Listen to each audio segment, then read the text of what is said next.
everyone, my name is Elizabeth Warburton here at Property 118, and I am very excited today to be speaking with the Property Investor Award winners of 2022. Now to my left, I have the wonderful Xuan Meng from Cosy Hauz, who won not only one, but 2 awards on the evening. She was actually the only multi-award winner of the evening. She won HMO Investor of the Year, and she also won a HMO Conversion of the Year of 6 rooms or more. So it's my absolute pleasure to introduce to you Xuan, who's not only a fantastic developer, but she's also a wonderful human. So welcome, Xuan. Thank you very much. I'm very, very excited to be here. It's a pleasure to have you. So I want to start at the beginning with you. I want to talk about who you are as a person before property and who you were growing up. Oh, that's I think that's a long story. So as you we'll can try see, shorten it today. Okay, as you can see, it's very obvious, right? I'm from China. I grew up in China. But my parents wanted me to see the world. So when I was 18, they sent me to Ireland to study. It's a bit random why Ireland. I actually have no shame in admitting. I come from a family with very limited financial resources. Okay. Ireland, because the international fees are slightly cheaper than in the UK. So I spent about 4 years in Ireland studying finance and accounting. And my mom only paid the first year fees. So I had to work double jobs, 2 part-time jobs to pay for both my accommodation and my international fees. Wow. At the time, it was very hard, but now I think it's my asset. You know, that experience is really my asset. And what were you studying at university? Finance. Okay. Yeah, so I'm very good with numbers. I love numbers. And then actually I went on to work in Luxembourg. Wow. Not many people know Luxembourg that well, but it's the second largest fund center after New York. Okay. They have favorite tax regime, so a lot of companies, investment funds are domiciled there. So I went to work there for a very big global firm called Ernst & Young as a management consultant, and my industry is investment fund. Okay. So now looking back, I think that was the best job for a graduate. It was very hard, very long hours, but it laid my financial foundation and, you know, formed who I am now, and it really, really helped me accelerate my property investment career. Yeah, I can only imagine, because you seem very analytical, very logical in your approach, not a lot of emotion there. Yeah. Yeah, and I'm very big with risk management as well. That's great. That's always a great asset to have. Yeah. So when did you decide that property was the new career path for you? Oh, it was very, very recent. I wish I have started earlier, to be honest. So about 5 years ago, my life really changed. I had a little baby girl. Yeah, she's really adorable. And after she was born, to be honest, I had some family issues as well. After she was born, it was really difficult for me to go back to work full-time in that industry, that demanding, and requires me to travel almost on a weekly basis. Oh, wow. So I want to be there for my family, to support my husband, to support my daughter. That's when I really, you know, so many nights I have to breastfeed her. I couldn't sleep. I just sit there and think what I want to do with my life. and then I realized actually I want to do something while I can still contribute financially to my family, but have much more flexibility and allow me to spend more time with my daughter. And property investment seemed to be, to me, the natural career. Yeah, absolutely. It ticks all the boxes. Yeah. So what was your first step into property then? I started with HMOs. The reason being I didn't have that much money. And also I live in London, I live in Warburton. I don't want to go to the north like some people decide, because the reason for me to do property is to be close to my family, not to travel, right? Yeah. So for me, I adopted a strategy of doing HMOs. So I will buy very, very run-down, cheap properties, but in a nice location. And then I'll push up the value through planning gain, heavy refurbishment, extension. And then I will remortgage to take all of my initial investment out. because I didn't have that much money to start with, and I'm based in London. So a lot of people, when they analyze the deals, they look at the rental yield, ROI, etc. But for me, the most important is if I can recycle all of my money out. Yeah. And for the vast majority of the deals, I've achieved that, probably even more than I put in. That's why I can scale up so fast. That's fantastic. Yeah. That's really, really great to hear. And are you a one-man band, or do you have more people in your team? Initially, I was one-man band. Initially, I was not ambitious at all. I was actually quite stressed at that time because, of course, I went on maternity leave, lost a very good income, and my husband was going through a difficult time as well, and he wasn't working. So for me, I had no ambition. I was very pragmatic. I was like thinking, if one day I could replace both of our salary with passive income, with our rental income, I would be over the moon, and that would be my life goal. And then after a year, I'm like, this is easy. Yeah. And I think I probably achieved this goal within 18 months. Wow. So the goals keep moving. Okay. So initially I was doing everything myself. Of course, I have contractors. I hire property managers, but external agent. But about 2.5 years ago, I start to hire. And now I think we have 12 people now.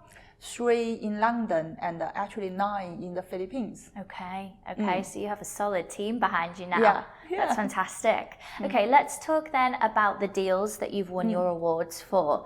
Let's go firstly with your HMO of 6 rooms or more. Yeah. Tell me about that. Where did you find this deal to start with? So actually this is a direct-to-vendor deal. Okay. I love direct-to-vendor because it's not on the market, it's less competitive, and also there is some flexibility regarding the terms. So I negotiated this deal, actually exchange and delayed completion. So before I even completed and committed most of my cash, I have already done all the planning. I got all the planning. Wow. I got the property in April because all the planning, all the drawings were done. And I think in October, it was already completely finished. And by the end of the year, I have sold it. I bought it for 550K. And plus all the refurbishment, etc. Total cost is probably about 800,000. Okay. And I sold it for 1.3 million. So that's a very quick turnover and a very nice profit. Absolutely, in under a year. Yeah. And I converted, I was a bit cheeky with planning. I did use a little bit of a loophole.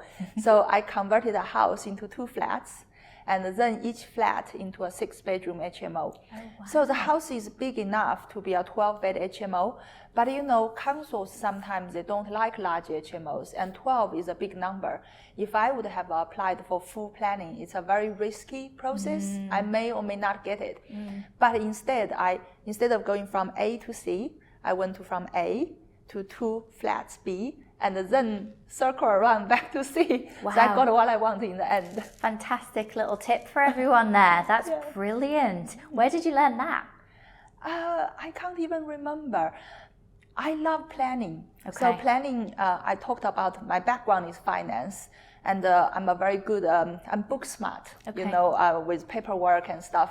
And when I started to do property, and I developed huge interest in planning, and I love reading. I read the National Planning Policy Framework, London Plan, local plan. I sometimes spend days on the planning portal, reading the different cases, why it's approved, why it's allowed. And I also attend, not sure everyone knows, but there is a guy, he's quite a famous planning consultant called John McDermott. Okay. So I joined his group as well. So every month there is an all-day workshop to study planning. So I study a lot through all the different ways. Oh, we have a judge called Paul Hicks, right? Yes. I recently got his course as well. Okay. His course is mostly on land sourcing and planning. So I'm doing that as well. Brilliant. So I love learning. Yeah. Do you know what? That's a brilliant mindset to have. And I think a lot of people can take that on board because you are now very successful. You have a fantastic portfolio behind you, strong assets, but also a good cash flow, I imagine. But yet, you always want to learn, you always want to improve, and you always want to continue. Yeah, learning never stops, and it's fun. I really enjoy it. Yeah, good, good. Okay, so the next award, you won HMO Investor of the Year. What did you have to do in order to be up for nomination for that? Because that is, the first award, look at a specific deal. The second one is your overall background, how fast you developed your portfolio, and you have to show them multiple deals. So basically, I showed them quite a few different types of deals. I showed them a small HMO deal as well, just 6 bed. And then there is also an option agreement for a very large HMO. And also I show them the evolution of my portfolio. So how much I started with, and within 4 years, how it grew like exponentially. So that's how we got qualified for that award. Brilliant. Would you be comfortable sharing those numbers from beginning to now? Yeah, I don't mind. So when I first started, I had about 450. 200,000 of that actually was a remortgage from my own house. So my husband is really, he really trusts me. And then a bit of a saving, and I also sold a flat in central London. So I had 450. But now the portfolio is, I think, about 12 million now within 4 years. And my net cash flow is very, very good. I get about 700K just rent. Amazing. Yeah. And this is why I love Xuan. She's so inspirational. And as you can see, she's so energetic and just so happy. You're a big lover of life too, aren't you? And I think mindset is a massive part of investing, because it can be quite a lonely, negative place sometimes when you're very stressed out with multiple deals at the same time. You may have build teams that are going wrong or they're delayed. How do you cope with the stresses of development? I think I need to do a better job. Really? Coping it. Yeah, I'm a bit of a perfectionist. Okay. And sometimes I do put a lot of pressure on myself. I'm not sure if you are familiar with the Asian mindset, like in China. If I didn't get into Cambridge, it's like the end of the world.